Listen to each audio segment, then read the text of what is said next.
రేవంత్ రెడ్డి దూకుడు ప్రజల్లోనే కాదు, ప్రతిపక్షాల్లోనే కాదు, కాంగ్రెస్ పార్టీలో కూడా యావగించుకోబడుతోంది, అసహించుకోబడుతోంది. ఏది పడితే అది మాట్లాడడం అనేది కాంగ్రెస్ పార్టీకి నష్టం తెస్తుందని కాంగ్రెస్లో మొదటి నుంచి ఉన్న కాంగ్రెస్ వాదుల అనుమానం. రేవంత్ రెడ్డి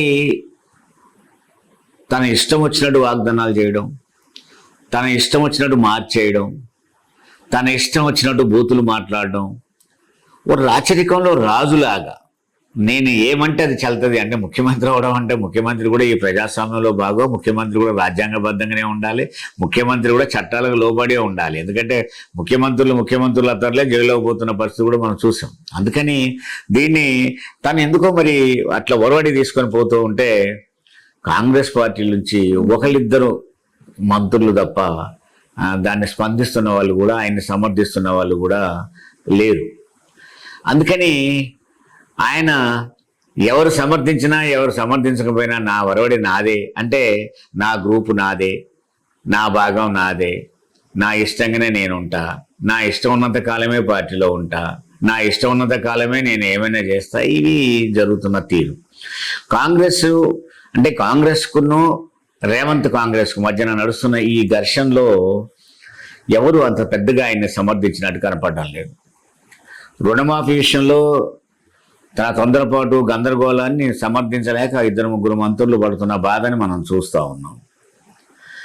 లేదు, ప్రతిపక్షాలను తిట్టిన విషయంలో తిరిగి మళ్ళీ ప్రతిపక్షాలు నీ నాయకుల్ని తిడుతున్నప్పుడు రేవంత్ రెడ్డి మాటలు జారుతున్నాడు, రాహుల్ గాంధీని తిట్టిస్తున్నాడు. రాహుల్ గాంధీని తిట్టించేది రేవంత్ రెడ్డి అనేది కాంగ్రెస్లో మరో వర్గం బాధపడుతున్న తీరు, అదేవిధంగా తన అంతర్మదన పడుతున్న కూడా విషయం చూసాం మనం.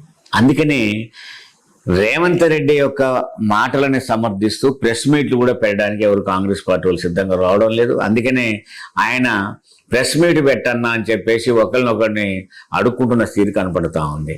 అంటే ఇదే రుణమాఫీ మీద వ్యవసాయ శాఖ మంత్రిని పెట్టమంటే తచ్చాడుతూ 1-2 సార్లు మాట్లాడి వదిలేశారు.